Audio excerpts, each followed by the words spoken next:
hello' guys যথেষ্ট ভাল খবৰ FCI অৰ্থাৎ ফুড কৰ্পোৰেশ্যন অফ ইণ্ডিয়াৰ ফালৰ পৰা পোষ্ট আহিছে টোটেল 35,560টা পোষ্ট গতিকে ভিডিঅ'টো শেষলৈকে চাই থাকক সকলোবোৰ ইনফৰমেশ্যন দিম কেনেকৈ এপ্লাই কৰিব কেতিয়াৰ পৰা এপ্লাই ষ্টাৰ্ট হ'ব আৰু আপোনালোকে কি পঢ়িব লাগিব এক্সামৰ কাৰণে সকলোবোৰ ইনফৰমেশ্যনৰ বিষয়ে এই ভিডিঅ'টোত মই সবিশেষ জনাই দিম গতিকে যদিহে ভিডিঅ'টো নতুনকৈ আহিছে চেনেলটো ছাবস্ক্ৰাইব কৰি ৰাখিব এনেকুৱা ধৰণৰ জবৰ কুইক আপডেটছ পাবৰ কাৰণে গতিকে আহক আমি ভিডিঅ'টো আৰম্ভ কৰোঁ দেখা পাইছে FCI food department recruitment 2026 total আপোনালোকৰ পোষ্ট আহিব 35,560টা ইয়াত দিয়া আছে যে FCI ফুড ডিপাৰ্টমেণ্ট ৰিক্ৰুটমেণ্ট 2026 ভেকেঞ্চিবোৰৰ কথা ক'লোৱে মই আৰু এইটো অৰ্গেনাইজেশ্যনটো ক'লোঁ যে food corporation of India category 1, 2, 3 and 4 চাৰিটা কেটেগৰীত আপোনালোকৰ পোষ্টবোৰ দিয়া হ'ব তাৰপিছত আপোনালোকৰ যোনবোৰ পোষ্টবোৰৰ নাম দেখা পাইছে manager assistant grade 2 junior engineer steno grade 2 typist AG3 food safety officer food assistant computer operator food inspector clerk helper peon watchmen গতিকে এইকেইটা হৈছে আপোনালোকৰ পোষ্টৰ নাম আৰু কেটেগৰী ৱাইজত এই পোষ্টবোৰ দিয়া হ'ব আৰু যিহেতু ইয়াত বিভিন্ন ধৰণৰ পোষ্টৰ নাম আছে গতিকে প্ৰতিটো পোষ্টৰ কাৰণে আপোনালোকৰ কোৱালিফিকেশ্যন বেলেগ বেলেগ লাগিব মই কৈ আছোঁ যে আপোনালোকৰ কোৱালিফিকেশ্যন কিমানৰ পৰা কিমানলৈকে লাগিব টোটেল পোষ্ট 35,560 এপ্লাই মোড আপোনালোকে অনলাইন এপ্লাই কৰিব লাগিব আৰু হু কেন এপ্লাই অল ইণ্ডিয়াৰ মেল আৰু ফিমেলে এপ্লাই কৰিব পাৰিব এতিয়া চাওঁ হওক আপোনালোকৰ চেলাৰী কিমান হ'ব দেখা পাইছে চেলাৰীটো দিয়া আছে 28,000 to 71,000 যিহেতু ইয়াত আপোনালোকৰ কেটেগৰী 1ৰ পৰা 4 লৈকে পোষ্ট আছে গতিকে কেটেগৰী ৱাইজ আপোনালোকৰ চেলাৰীবোৰ বেলেগ বেলেগ হ'ব গতিকে মিনিমাম চেলাৰী আপোনালোকৰ থাকিব 28,000 আৰু মেক্সিমাম থাকিব 71,000 আৰু ইয়াত আপোনালোকৰ এজ লিমিটটো দিয়া আছে যে মিনিমাম কিমান এজ হ'ব লাগিব 18 ইয়াৰ্ছ আৰু মেক্সিমাম আপোনালোকৰ 45 ইয়াৰ্ছ আৰু ইয়াতো আপোনালোকৰ ৰিলেক্সেশ্যন যেনেকৈ থাকে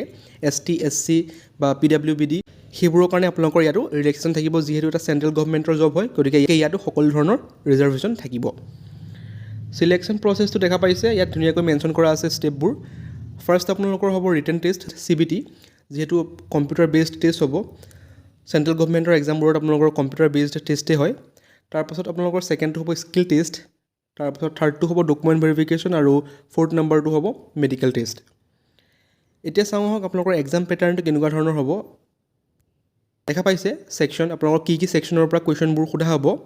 ফাৰ্ষ্ট আছে ইংলিছ লেংগুৱেজ টোটেল কুৱেশ্যন থাকিব 25 মাৰ্কছ থাকিব 25 টাইম থাকিব 15 minutes reasoning ability same 25 marks 25 questions 15 minutes numerical ability question 25 marks 25 আৰু 15 মিনিটছ ঠিক তেনেদৰে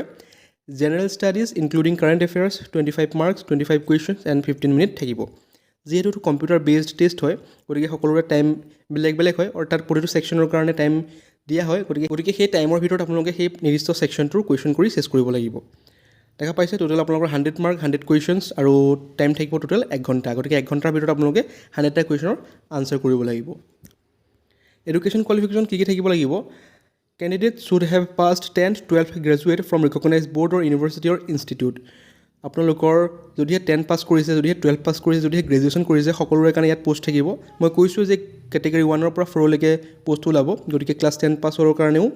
পোষ্ট থাকিব আৰু গ্ৰেজুৱেশ্যন কৰাৰ কাৰণেও ইয়াত পোষ্ট থাকিব তাৰপিছত ইম্পৰ্টেণ্ট ডকুমেণ্টছৰ লিষ্ট এখন দিছে আপোনালোকৰ কি ডকুমেণ্টছ লাগিব এপ্লাই কৰাৰ সময়ত পাছপৰ্ট চাইজ ফটোগ্ৰাফ ছিগনেচাৰ আধাৰ কাৰ্ড এডুকেশ্যন চাৰ্টিফিকেট অৰ্থাৎ আপোনালোকৰ যিমান এডুকেশ্যনেল চাৰ্টিফিকেট আছে মেট্ৰিকৰ পৰা ষ্টাৰ্ট কৰি আপোনালোকৰ গ্ৰেজুৱেশ্যন কৰালৈকে সকলোবোৰ এডুকেশ্যনেল চাৰ্টিফিকেট আপোনালোক ইয়াত আপলোড কৰিব লাগিব তাৰপাছত আপোনালোকৰ কাষ্ট চাৰ্টিফিকেট যদিহে আপোনালোকে ST SC OBC আদি কাষ্টৰ পৰা বিলং কৰে তেতিয়াহ'লে আপোনালোকক কাষ্ট চাৰ্টিফিকেট লাগিব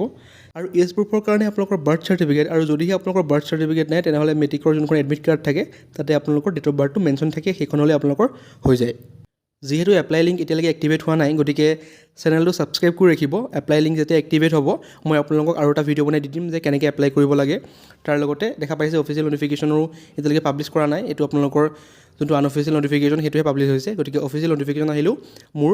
ভিডিঅ'ত পাই যাব আপোনালোকে চেনেলটো ছাবস্ক্ৰাইব কৰি ৰাখিব আৰু এপ্লাই কেনেকৈ কৰে সকলোবোৰ মই মোৰ ভিডিঅ'ত দেখাই দিম গতিকে চেনেলটো ছাবস্ক্ৰাইব কৰি ৰাখিব যদিহে আগলৈ এনেকুৱা ধৰণৰ জব আপডেট পাব বিচাৰে থেংক ইউ